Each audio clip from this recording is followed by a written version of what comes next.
Último segmento en Sobre Ciencia y recién cuando hablábamos con Alexandra Perroné decíamos cómo nos gusta volver cada vez que podemos a hablar de temas vinculados con la antropología, la historia antigua, milenaria de este territorio. Pero ahora vamos a entrar en otro tema que también vuelve recurrentemente porque nos gusta a nosotros, porque sabemos que les gusta a ustedes, porque sabemos que nos interesa y porque todos de una u otra manera tenemos que ver con las propiedades, lo que puede ser bueno para nuestra salud y que tiene que ver con las plantas que crecen en nuestro territorio, muchas de ellas nativas, algunas no, y también con los saberes populares, con aquello que venía de cuando éramos chicos y nos decían tal planta, te duele la panza, tomate un tecito de esto, unas gotas del otro, o mi abuela preparaba tal cosa con tal planta. Bueno, a partir de eso, insisto, muchas notas en Sobre Ciencia a lo largo de los años y regularmente volvíamos a quien ya este año se transformó en un columnista de Sobre Ciencia, que hoy tenemos el gusto de tenerlo por primera vez, después de un montón de notas, acá en Estudios. Manuel Minteguiaga, bienvenido a Sobre Ciencia. Hola Gustavo, ¿cómo estás? Un placer. Igualmente, igualmente. Bueno, después de tantas entrevistas por Zoom y demás, Es verdad. es bueno que te hayas podido llegar. Y esto tiene que ver con que, bueno, tu residencia habitual es en Tacuarembó. Exacto. Y en la unidad que la UDELAR tiene allí en ese departamento. Exacto, sí. Yo me dedico a hacer investigación allá, me dedico a hacer docencia en Tacuarembó, pero bueno, hoy por casualidades estoy aquí en Montevideo. Está bien. Tú y tu señora, porque ambos sí, ¿no? se dedican bueno, a generar conocimientos, a dar clases. Y en esto que está muy bueno, que es que la universidad esté cada vez más en territorio también, que no esté todo en Montevideo. Sí, creo que eso es fundamental, la descentralización, ¿verdad? Que las personas estemos radicadas en el interior, llevando ciencia y demostrando que también se puede, Gustavo, hacer ciencia desde el interior, ¿no? Y conectar con el mundo. Pero aparte hay que conocer, así como venimos saliendo del fenómeno de la expedición oceánica, y donde una gran parte de los protagonistas eran gente que enseña y radica y reside en los departamentos costeros de Rocha y Maldonado, hay ciencia para hacer en la costa y hay ciencia para hacer en todo el territorio nacional, porque no es lo mismo estudiar los fenómenos desde acá que si son de allá, si son plantas propias de una región, fauna, geografía, geología, lo que sea, hacerlo en territorio. Sin duda, y aparte en el caso nuestro, digamos, la flora, la mayor diversidad de flora justo está en la región noreste, Tacuarembó, Rivera, Cerro Largo, entonces realmente estar en territorio y poder colectar las plantas in situ es creo lo mejor, ¿verdad? Manuel, siempre ha sido una constante en nuestras charlas hablar de los conocimientos ancestrales sobre la flora, y yo a veces tiendo a decir flora nativa, no en todos los casos es nativa, aunque casi siempre lo es. Exacto. Lo que la ciencia ha venido a decir, ¿están más presentes estas costumbres, estos saberes en el interior y allí en el norte? Sí, sin dudas. El saber tradicional, digamos, está muy asociado también con la cultura propia de cada lugar. Y se han identificado en la región noreste particularmente el componente indígena es bastante importante, hay estudios genéticos que lo han mostrado. E incluso hay formas, Gustavo, de consumir plantas medicinales que no están presentes en el sur del país. Por ejemplo, la masticación. Bien, entonces, por ejemplo, algunas plantas medicinales directamente se mastica y se coloca como la coca directamente en la boca. Entonces es algo que está presente en el noreste del país y no en otros lugares. ¿Cuál sería un ejemplo nuestro de ese tipo de consumo? ¿Qué plantas se consumen así? Bueno, por ejemplo, carqueja es uno de los típicos ejemplos, también algunas otras plantas o algunos otros árboles medicinales que se colocan como un bolo. No sabía, mirá, y carqueja, yo que soy usuario de... Sí, exacto. Que siempre la tengo en el mate. ¿Cuáles son los riesgos de esto, Manuel? Porque generalmente uno habla de un conocimiento ancestral que viene de muchos miles de años atrás, que a veces se generó acá, a veces viene de otras áreas donde la planta está presente. Sin embargo, no siempre la ciencia demuestra que estos saberes eran correctos. Y la última vez que conversamos contigo, es un ejemplo, ¿no? Sí, bueno, en este espacio, Gustavo, siempre hemos apelado a que las personas, a la no automedicación, ¿verdad? Esto es importante, y a siempre, digamos, hacer el conocimiento, digamos, hacer la aplicación con conocimiento, ¿bien? Existe una tendencia que es la de los médicos fitoterapeutas, que realmente es una profesión, Gustavo, realmente consumir plantas medicinales debería ser con asesoramiento médico, esto creo que es importante destacarlo. Y que no perder de vista, Gustavo, que las plantas medicinales son medicamentos. ¿Okay? Y como medicamentos que son, hay que tener los cuidados que se tienen con cualquier medicamento, digamos. Ahora, me imagino que quienes están mirando esta conversación dirán, bueno, pero ¿cómo hago yo para saber si el médico con el que estoy tiene conocimiento, ¿no? de fitoterapias, de realmente de propiedades. Es un campo que todavía está por trabajar bastante. Sí, sí, de hecho hay varias sociedades, ¿no?, donde hay cursos específicos y las personas, es algo que está en plena investigación. Incluso hay una sociedad latinoamericana de fitomedicina, incluso una sociedad uruguaya de fitoterapia, ¿bien? Pero es una rama médica, digamos, que la contribución científica está todavía por desarrollar. Siempre resulta sorprendente cuando aparece algún estudio, algún paper, alguna publicación que viene a confirmar cosas que, pero esto ya lo sabía mi abuela, ¿no? Exacto, exacto. Si bien hay mucho campo por recorrer, se ha avanzado mucho en estos últimos tiempos. Se ha avanzado mucho en la investigación, es como hay una tendencia al retornar a lo natural y sobre todo la aplicación de cosas como lo que se llama el fitocomplejo, a entender que realmente la acción medicinal a veces no radica en un único compuesto, sino radica en la sinergia entre los determinados componentes de las plantas. Bien, y eso, por ejemplo, es una diferencia cuando tú tienes un tratamiento alopático, donde te dan un solo componente para combatir una enfermedad. Acá en este caso las plantas medicinales suelen tener un complejo de componentes que son justamente lo que le dan la actividad.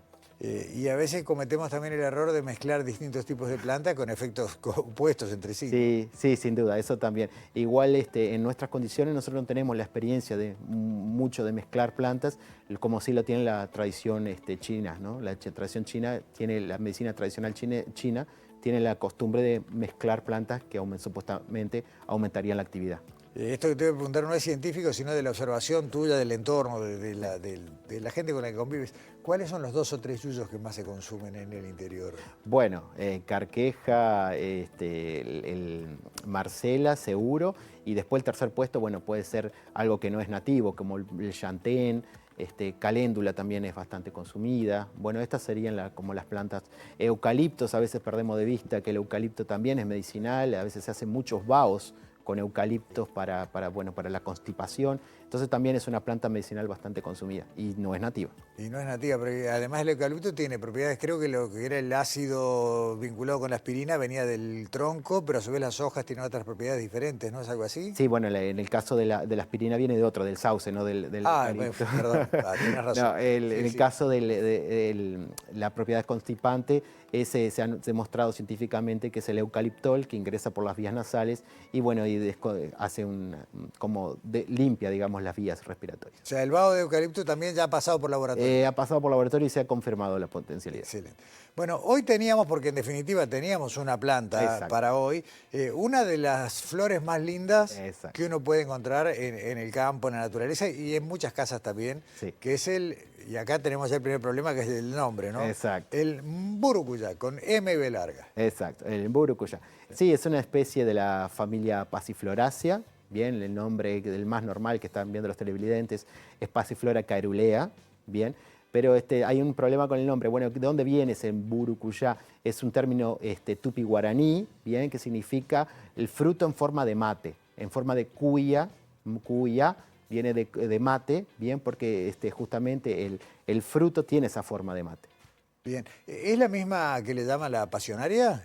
Sí, bueno, las pasionarias se llaman a cualquiera que tiene este tipo de flor, como lo están viendo. Los primeros conquistadores que vinieron a estas tierras vieron en esa flor una resemblanza del martirio de Jesucristo. Entonces veían los clavos, veían la corona de espinas, entonces la relacionaron con la pasión de Cristo. Bien, acá estamos hablando de propiedades que están en la flor, en el fruto, en las hojas, ¿en dónde?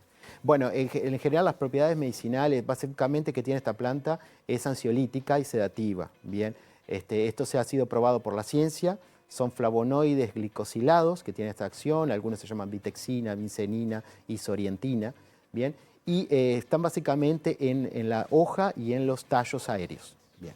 Ok, después tenemos el fruto que se utiliza para fines comestibles y también, bueno, su potencial ornamental. Pero en general las flores no se utilizan en endomedicina.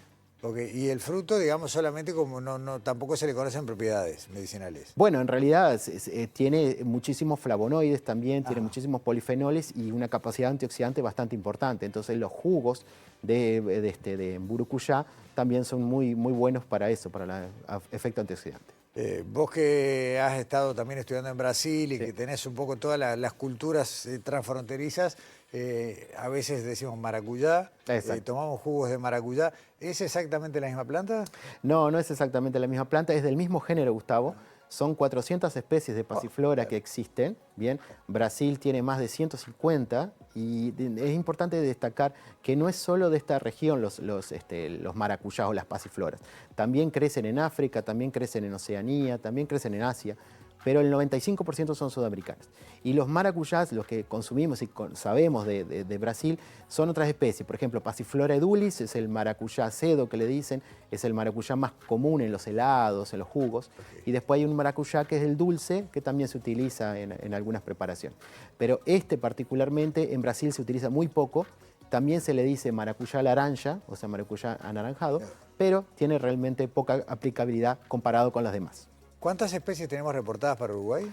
Hay un reporte de más o menos 6 especies, bien, que están en el país. Es muy curioso, Gustavo, que muchas de ellas se han reportado solo en los departamentos limítrofes con Argentina, bien, que crecen al entorno de las islas del río Uruguay y la costa, bien. Y algunas otras que, bueno, que crecen, por ejemplo, hay uno que se llama maracuyá rastrero, que es muy interesante porque crece entre los pastos.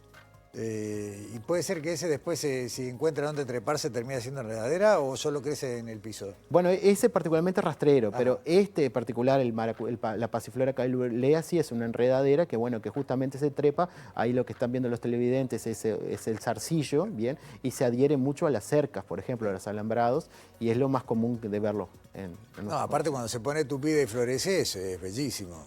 Y atrae mucho a los polinizadores también. Bien, además, y eso está bueno. A ver, hablaste del uso como ansiolítico, Sí, que tal vez sea el el más más común. conocido, ¿no? El más Sí. común, pero no es el único. No, tiene propiedades probadas como gastroprotector, anticonvulsionantes, ¿tá? Propiedades muchas veces probadas en modelos in vitro e in vivo, ¿tá? Hay pocos estudios todavía en modelos clínicos, bien, hay algunos ensayos clínicos a diferencia de las otras plantas que hemos mencionado, Gustavo. Estas sí han reportado actividad, por ejemplo, para evitar digamos, el insomnio, justamente para la parte sedativa, ¿verdad? Pero tiene gastroprotectiva, anticonvulsionante, analgésico, gastroprotector. Es un buen tecito antes de dormir, ¿no? Exacto, Es bueno para exacto. la última hora del día. Vuelvo para atrás, vos hablabas Sí, de las propiedades antioxidantes. sí, Y no es la primera planta que lo no, tiene. Y esto tiene efectos después que son beneficiosos para el sistema circulatorio, sí. tiene efectos cardíacos. O sea, uno con lo que más lo he escuchado habitualmente es con la uva tanat y sus Ujú, taninos y la posibilidad de que un consumo moderado exacto. sea beneficioso. Acá estamos hablando más o menos de lo mismo. Sí, exacto, siempre también es la forma de obtenerlo, ¿no? En este caso son infusiones, ¿no? Si hacemos una infusión de las partes aéreas, seguramente obtengamos los flavonoides. Bien, Pero hay un problema acá, a Gustavo, ver. que hay que tener bastante cuidado porque se han reportado que tiene glicósidos cianogénicos, ¿tá? ¿Y ¿Qué eso? se llama eso? Son glicósidos, son componentes químicos, explicámoslos así, son componentes químicos que una vez que están en nuestro organismo liberan cianuro. Ok. ¿Bien? Entonces puede llegar a tener efecto tóxico. Esto la planta lo utiliza para combatir a las plagas que la comen, ¿tá? Entonces realmente, si uno, para decirlo al televidente, si está viendo algún burucuyá que sea comido por una oruga, es aconsejable no juntarlo. Ok, bien, bien. Porque por un lado hay muchos efectos negativos que otras plantas tienen que el buruyá no tiene.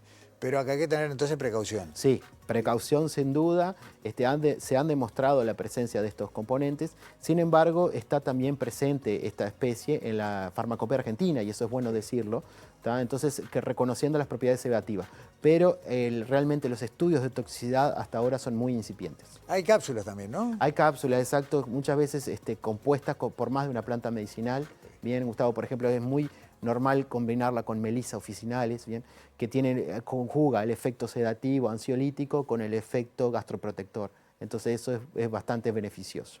Bien, con cierta precaución como todo y en Exacto, la medida de lo posible asesorados por profesionales, exacto. el brucuyá por lo visto es una de esas plantas potentes que tenemos en el territorio. Sí, sin duda, y de la que necesitamos mucho más conocimiento científico, Gustavo, porque conocimiento específico de química a lo largo del territorio nacional todavía está ausente. Está bien. Manuel, se nos voló el tiempo y como siempre nos deben haber quedado un montón de cosas para Sin decir, duda. pero yo no quiero que te vayas sin darte, porque ahora sí que estás en persona, Exacto. un presente Bueno, por los 5 muchas años de gracias. Sobreciencia, de Ística Objetos, los tecitos que saldrán acá, ¿no? No, impresionante. La taza de Ística Objetos. Estamos muy cerca de completar la 5ª temporada de Sobreciencia y bueno, la gente de Ística... Muchas gracias a la esta gente de serie. Y bueno, está bueno saber que va a viajar para Tacuarembó también. Sí, y que va a tener historia para contar seguramente. Uf. Muchas plantas pasarán por la taza.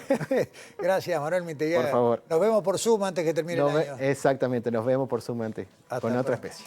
Cerramos Sobreciencia, hasta acá llegamos en TV Ciudad y nos vemos, por supuesto, acá la semana que viene.